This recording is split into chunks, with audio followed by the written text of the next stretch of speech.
अक्ल ने देर कर दी आने में, इश्क ले चुका था इम्तिहान हमसे। चाहकर भी नहीं पूछ सकते हाल दिल उसका साहिब, डर है कि कहीं वो ये ना कह दे तुम्हें ये हक किसने दिया।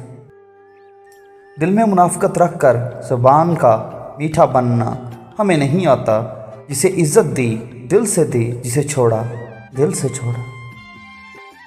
कभी कभी हम किसी को छोड़ना नहीं चाहते, लेकिन सामने वाला इंसान हमारे लिए माहौल ही ऐसा बना देता है कि हम छोड़ने पर मजबूर हो जाते हैं और इल्ज़ाम भी हम पर आ जाता है।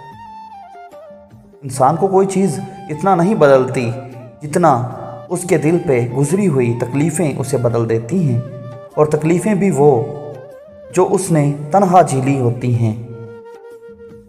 वक्त बदल जाता है ज़िंदगी के साथ, ज़िंदगी बदल जाती है रिश्तों के साथ, रिश्ता बदल जाता है अपनों के साथ, और अपने बदल जाते हैं वक्त के साथ।